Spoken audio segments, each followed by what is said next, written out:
Chemical reactions. Burning of magnesium in air.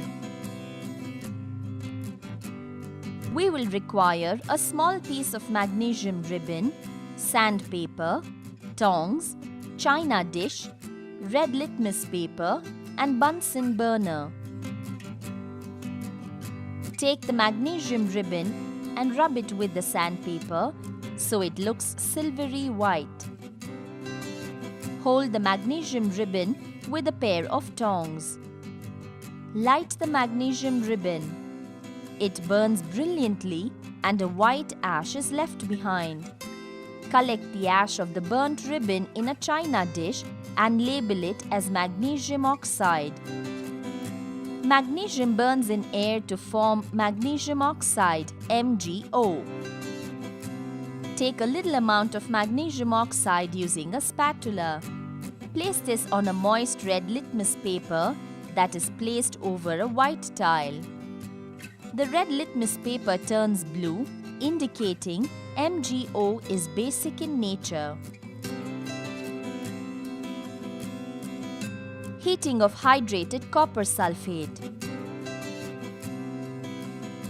We require hydrated copper sulfate crystals, distilled water, spatula, test tube holder, boiling tube and a Bunsen burner. Hold the boiling tube with the test tube holder.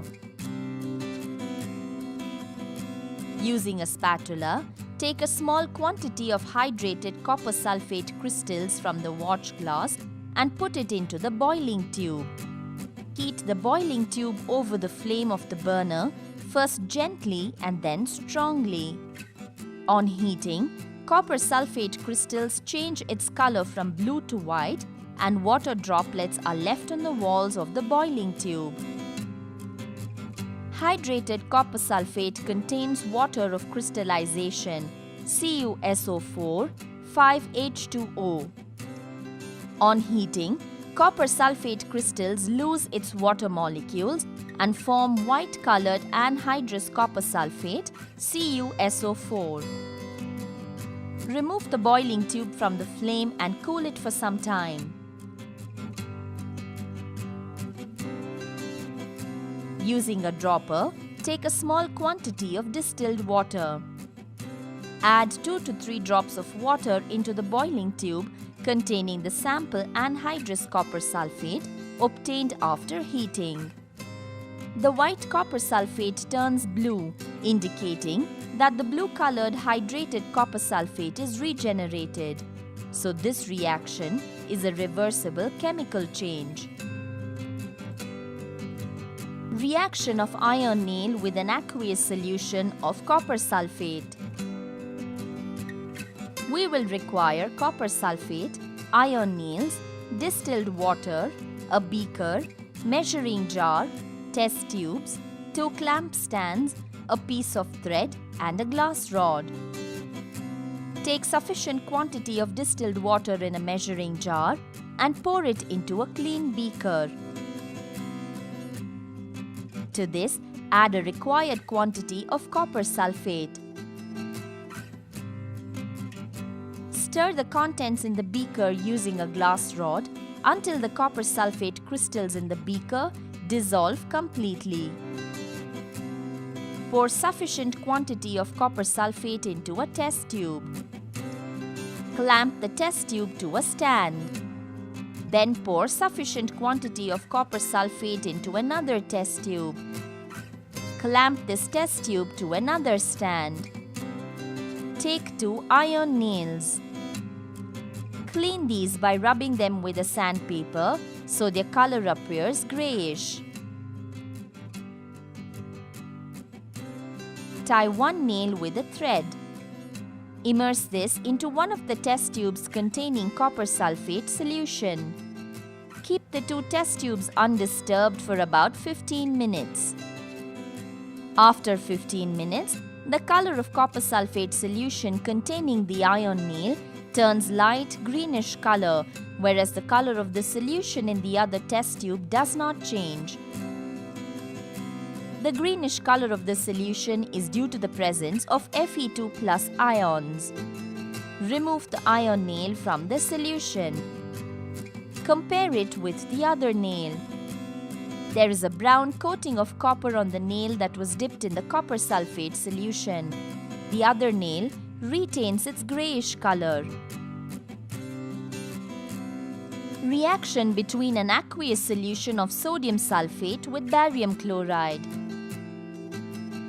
We'll require sodium sulfate, barium chloride, dilute HCl, a beaker, conical flask and test tubes.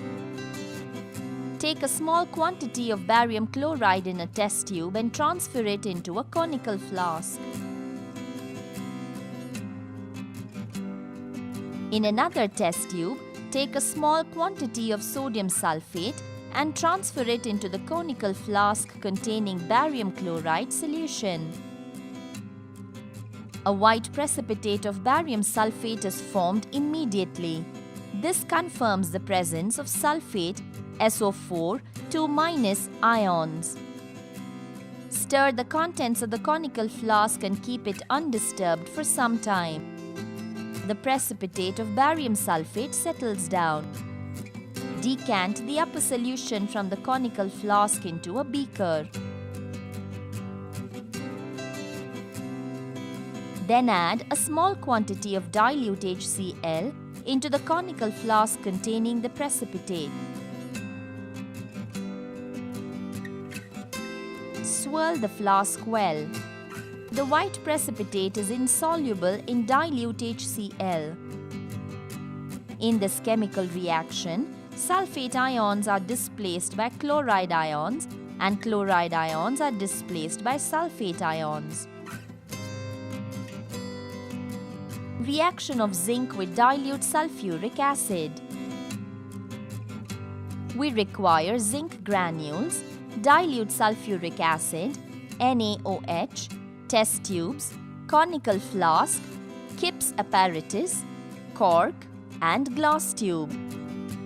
Using a spatula, take some zinc granules and transfer this into the conical flask containing dilute sulfuric acid.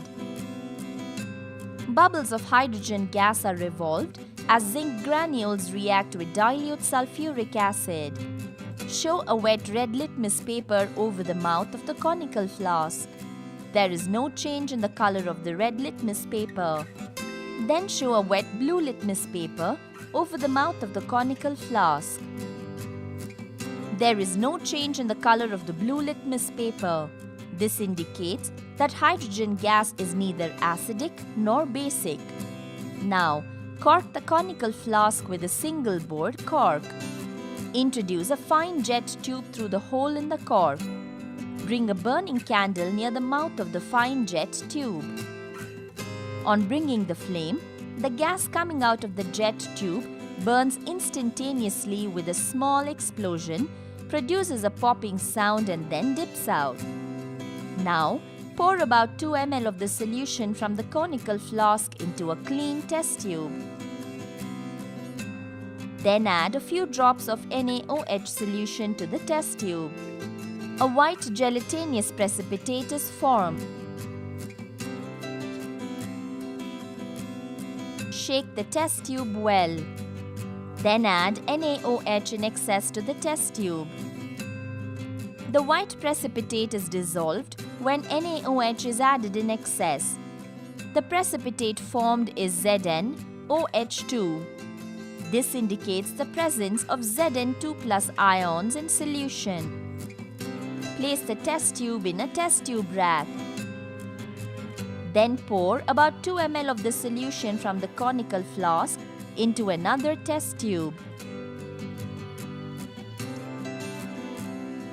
Pass hydrogen sulfide gas through the solution in the test tube using Kipps apparatus.